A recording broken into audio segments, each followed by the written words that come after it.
Ustadz Khalid Basalamah mengembalikan uang kepada KPK dalam kasus dugaan korupsi pengelolaan kuota haji 2023-2024. Ada pengembalian uang benar, namun jumlahnya nanti kami akan update ya, berapa. Teman-teman, hari ini kita akan bahas sebuah berita yang cukup ramai. Ustadz Khalid Basalamah disebut telah mengembalikan sejumlah uang ke KPK terkait kasus kuota haji khusus tahun 2024. Berita ini cukup mengejutkan, karena nama beliau dikenal luas di kalangan umat Islam sebagai seorang ustaz yang fokus berdakwah. Terkait dengan pengembalian sejumlah uang, itu kami konfirmasi benar ada, namun untuk jumlahnya belum bisa kami sampaikan. Tentunya ini terkait dengan penjualan kuota ibadah haji yang dilakukan oleh saudara Ustadz KB melalui biro perjalanannya. Jadi dari konstruksi perkaranya kan bermula dari diskresi pembagian kuota, begitu ya, dari kuota tambahan 20.000 ini ya, yang menjadi keputusan di Kementerian Agama, ya, di split menjadi 50% ya kan. Artinya ada 10.000 kuota tambahan yang dikelola di Kementerian Agama dan 10.000 kuota yang dikelola nantinya oleh para biro travel haji, gitu ya. Artinya kan ada kuota yang dikelola ini yang kemudian diperjualbelikan oleh para biro perjalanan haji ini kepada calon jamaah, ya kan.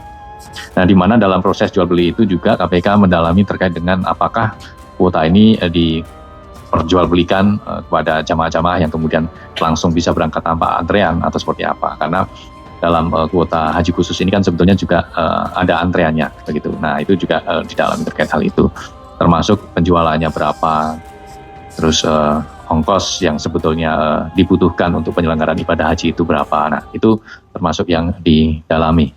Tentunya pemeriksaan baik dari pihak Biro Perjalanan Haji, pihak asosiasi, terkait dengan pengembalian sejumlah uang, itu kami konfirmasi benar ada, namun untuk jumlahnya belum bisa kami sampaikan. Tentunya ini terkait dengan penjualan kuota ibadah haji yang dilakukan oleh saudara Ustadz KB melalui Biro Perjalanannya. Jadi dari konstruksi perkaranya kan bermula dari diskresi pembagian kuota, begitu ya, dari kuota tambahan 20.000 ini ya, yang menjadi keputusan di Kementerian Agama, ya, di split menjadi 50% ya kan. Artinya ada 10.000 kuota tambahan yang dikelola di Kementerian Agama dan 10.000 kuota yang dikelola nantinya oleh para biro travel haji, gitu ya. Artinya kan ada kuota yang dikelola ini yang kemudian diperjualbelikan oleh para biro perjalanan haji ini kepada calon jamaah, ya kan. Nah, di mana dalam proses jual beli itu juga KPK mendalami terkait dengan apakah kuota ini diperjualbelikan kepada jamaah-jamaah yang kemudian langsung bisa berangkat tanpa antrean atau seperti apa. Karena dalam kuota haji khusus ini kan sebetulnya juga ada antreannya, begitu. Nah, itu juga didalami terkait hal itu, termasuk penjualannya berapa, terus ongkos yang sebetulnya dibutuhkan untuk penyelenggaraan ibadah haji itu berapa. Nah, itu termasuk yang didalami. Tentunya pemeriksaan baik dari pihak Biro Perjalanan Haji, pihak asosiasi, juga pihak-pihak di BPKH ini untuk mendukung terkait dengan pengambilan diskresi pembagian kuota di Kementerian Agama. Mengapa dibagi menjadi 50-50, bukan 92%, 8%. Ya, artinya apakah ini ada inisiatif-inisiatif dari bawah juga, atau memang itu murni dari atas yang kemudian turun pelaksanaannya di para biro perjalanan ibadah haji ini. Dari fakta yang dikonfirmasi KPK, memang benar ada pengembalian uang dari pihak Ustadz Khalid Basalamah. Jumlah pastinya masih diverifikasi, dan penting dicatat, sampai hari ini status beliau masih saksi, bukan tersangka. Ada pengembalian uang benar, namun jumlahnya nanti kami akan update ya, berapa. Iya, kepada KPK. Kan penyitaan itu maksudnya, Mas. Nanti kami tanyakan ya teknis pengembaliannya. Karena kan di KPK itu kan juga ada rekening penampungan, begitu, ada yang memang ditampung secara cash, kalau itu belum distorkan, begitu. Jadi ada beberapa tempat atau wadah untuk penampungan. Iya, kepada KPK.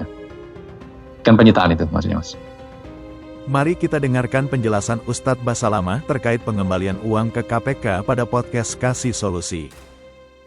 Semua data-data saya bilang, kena bahasa teman-teman KPK itu, Ustadz tolong bantu kami. Oke, kalau untuk ini kenapa tidak? Apa yang bisa kami bantu, kami bantu. Jadi semua data laporan keuangan, apa yang diminta data jemaah atau apa, kami kasih semuanya. Kooperatif ya? Ya, semua kita kasih. Makanya kan waktu kedatangan kami yang pertama kan KPK merespon positif karena kita datang dan kita memang tadi sudah selesai. Terus akuntan bilang, Ustadz kita taruh aja nih, uang ini adalah pengurangan biaya visa, karena kita tahu itu pembayaran visa. Ya udah, kita tulis begitu. Di KPK pun sudah masuk, kami sudah kasih, itu adalah pengurangan visa, gitu kan. Nah, uang ini pada saat kita mau diapakan uang ini?